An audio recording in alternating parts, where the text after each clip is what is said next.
अस्सलाम वालेकुम नाज़रीन, समर अब्बास आपकी खिदमत में हाजिर है। आज बहुत ज़्यादा हैपनिंग्स हुई हैं, बहुत डेवलपमेंट्स हुई हैं, जिनमें सबसे बड़ी और अहम डेवलपमेंट मुस्लिम लीग नून के कौमी असम्बली में पार्लिमानी लीडर ख्वाजा मोहम्मद आसिफ को नैब ने आमदन से जायद असासाजात के केस में हिरासत में ले लिया है। ख्वाजा आसिफ की गिरफ्तारी की टाइमिंग बड़ी इंपॉर्टेंट है, वो कैसे आगे चल के बयान करेंगे। इसके साथ साथ बात करेंगे पाकिस्तान पीपल्स पार्टी की कि जिसकी सीईसी का आज इजलास था। पाकिस्तान पीपल्स पार्टी की इस इजलास के बाद जो प्रेस कॉन्फ्रेंस की बिलावल भुट्टो जरदारी ने, उसमें एक मामला बहुत ही अहमियत का हामिल था। वो था मियां नवाज शरीफ से मुतल्लिक होने वाली पार्टी की मरकजी मजलिस आमला के अंदर जो डिस्कशन थी, जिसमें ये सीईसी के कई अरकान ने तजवीज़ दी कि लॉन्ग मार्च में पीपल्स पार्टी को ज़रूर जाना चाहिए, लेकिन मियां मोहम्मद नवाज शरीफ को बरतानिया से पाकिस्तान आकर लॉन्ग मार्च में हिस्सा लेना चाहिए। मियां नवाज शरीफ लॉन्ग मार्च में हिस्सा लेते हैं तो तब पीपल्स पार्टी को जाना चाहिए लॉन्ग मार्च में, जिसकी बिलावल भुट्टो जरदारी को तरदीद करनी चाहिए थी, लेकिन उन्होंने नहीं की। पूरा दिन जो खबरें चलती रही पीपल्स पार्टी की सीईसी के अंदर की, उसकी तरदीद बिलावल भुट्टो जरदारी ने ना करके एक बड़ा पैगाम दे दिया है कि पाकिस्तान पीपल्स पार्टी की मरकज़ी मजलिस आमला, पीपल्स पार्टी अंदर से क्या इस वक्त उनकी फीलिंग्स क्या है, कैफियत क्या है, सोच क्या है पीडीएम की मूवमेंट को लेकर। यानी पीपल्स पार्टी और मुस्लिम लीग नून के अंदर जो चीज़ें चलती रहीं इतने अरसे से, राइवलरी जो थी बिलावल भुट्टो जरदारी और मरियम नवाज गो के जितना भी करीब हों, लेकिन वो राइवलरी जो है, वो जो मुखासिमत और मुखालिफत है रवायती तौर पर जो बिल्ट इन पुराने लीडर्स के अंदर वो मौजूद है। इसकी भी डिटेल्स में मज़ीद आपके साथ आगे चल के शेयर करूंगा। जमीयत उलमा इस्लाम फ़े की बात करेंगे कि जिसके मुनहरिफ और नाराज़ यानी पार्टी से निकाल दिए जाने वाले जो अरकान हैं, मौलाना मोहम्मद शेरानी की सरबराही में वो अलग हो गए हैं। इनकी क्या कहानी और हुकूमत की मैं बात करूंगा। एक बड़ी खबर आपके साथ शेयर करूंगा। मेरी आज एक बहुत ही अहम वफाकी वज़ीर के साथ बात हुई। उन्होंने ये बताया कि वज़ीर आज़म इमरान खान साहब ने हिदायत जारी कर दी हैं वज़रा को, कुछ 2-3 वज़रा जो कि अहम मैटर करते हैं, उन्हें हिदायत जारी कर दी हैं कि मौलाना फजलुर रहमान साहब जो हैं उनके खिलाफ इंतहाई सख्ती के साथ निपटा जाए, जबकि पाकिस्तान पीपल्स पार्टी पर नर्म हाथ रखा जाए। पीपल्स पार्टी के हवाले से जो हिकमत अमली है वो ज़रा सॉफ्ट होनी चाहिए। अब ये क्यों है, ये चीज़ों को मैं कनेक्ट करूंगा आगे चल के आपके सामने, नतीजे पर आपने खुद पहुंचना है। सबसे पहले बात करते हैं ख्वाजा मोहम्मद आसिफ की गिरफ्तारी के हवाले से। इस पीडीएम की तहरीक के दौरान नाजरीन, ख्वाजा आसिफ का जो किरदार है वो कोई बहुत एक्टिव नज़र नहीं आए, वो कोई बहुत फाल नज़र नहीं आए। आप देखें पीडीएम की मीटिंग्स के अंदर भी ख्वाजा आसिफ आपको कहीं नज़र नहीं आ रहे। पीडीएम की डिस्कशन में भी ख्वाजा आसिफ आपको बहुत ज़्यादा किसी लीडिंग रोल में नज़र नहीं आए। इवन लाहौर का जलसा आपने देखा, उस जलसे से पहले भी ख्वाजा आसिफ आपको कहीं को बहुत ज़्यादा तकारीर करते, बात करते, लोगों को मोबिलाइज़ करते बहुत ज़्यादा नज़र नहीं आए। गो कि काफ़िला लेकर वो ज़रूर आए थे वहाँ से, लेकिन उनका एक बयान भी है मौजूद रिकॉर्ड पे, जो उन्होंने कहा था कि वो आसिफ अली जरदारी पर ट्रस्ट नहीं कर सकते, ना ही करेंगे।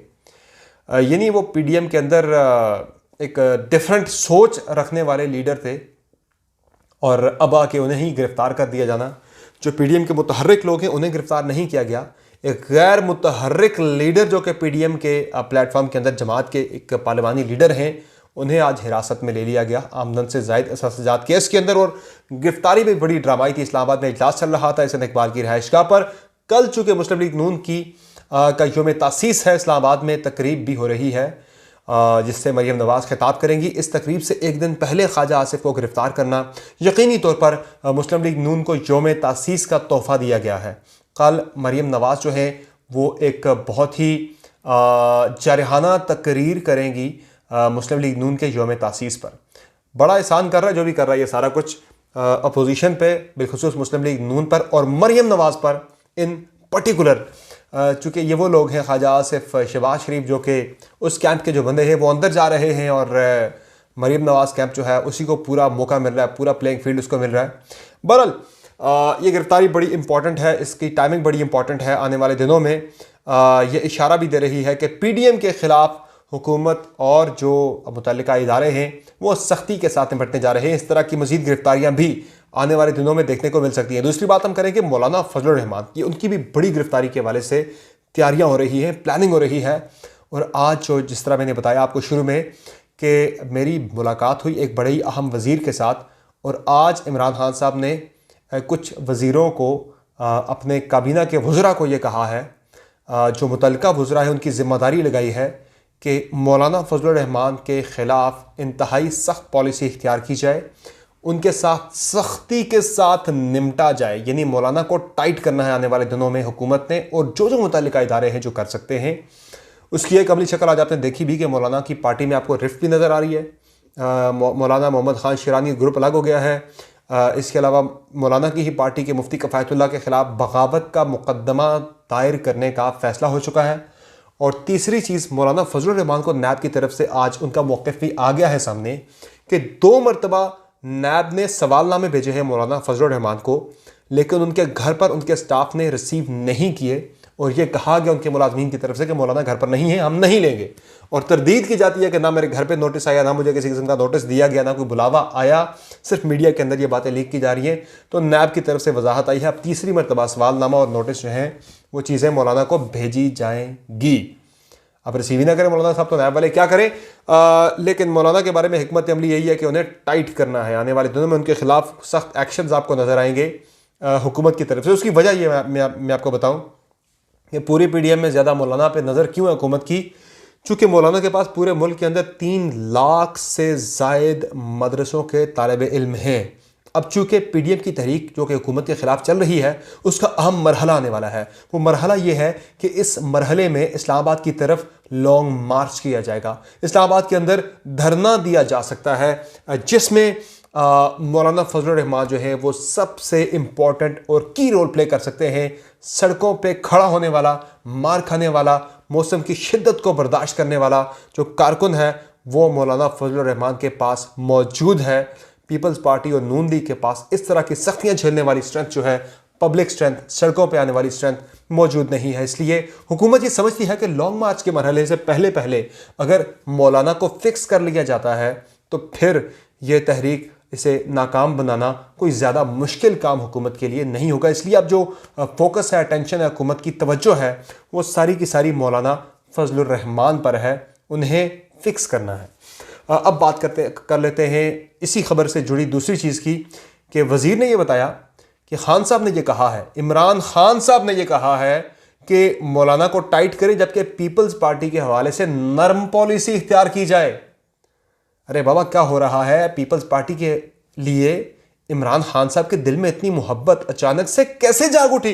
ये बड़ा अहम सवाल है, क्योंकि पीपल्स पार्टी ने इस पीडीएम की मूवमेंट के अंदर कुछ जो फैसले हुए थे उनके बरक्स, उनके खिलाफ जाके, बिल्कुल आउट ऑफ द वे, बिल्कुल अगेंस्ट उनके जाके पीपल्स पार्टी ने एक नई पॉलिसी इख्तियार की है, एक मुख्तलिफ पॉलिसी, मुख्तलिफ अप्रोच इख्तियार की है।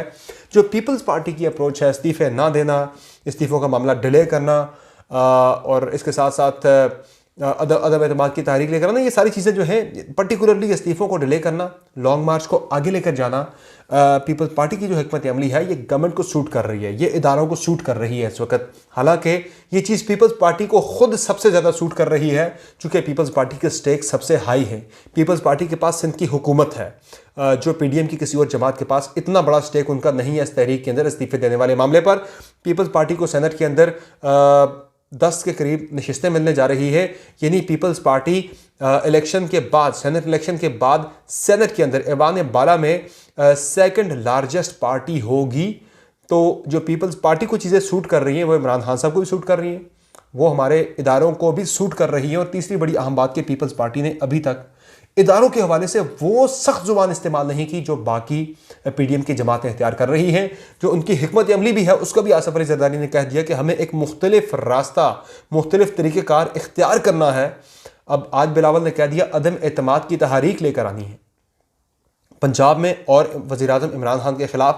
तो बड़ी कुछ चीज़ें हो रही हैं, बड़ा कुछ हो रहा है जो पीपल्स पार्टी करने जा रही है आने वाले दिनों में।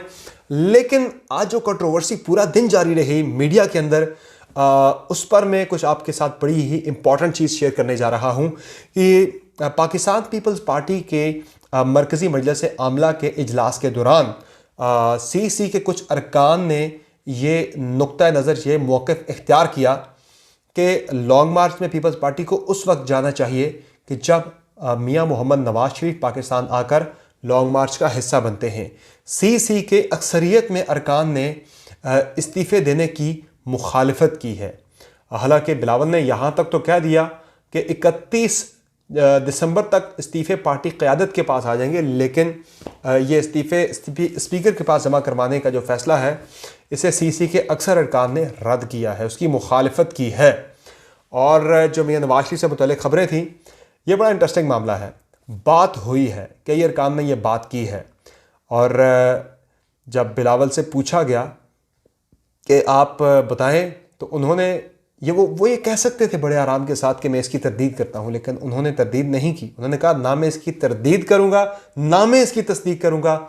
इसका मतलब क्या है ये मैं तो समझ चुका हूं। मुझे उम्मीद है, यकीन है कि आप भी इसका मतलब समझ गए होंगे। अगर मतलब समझ आ गया है तो कमेंट सेक्शन में जाकर आप ज़रूर लिखिए कि आप किस नतीजे पर पहुंचे हैं। फिलवक्त समर अब्बास को इजाज़त दीजिए। अल्लाह हाफिज़।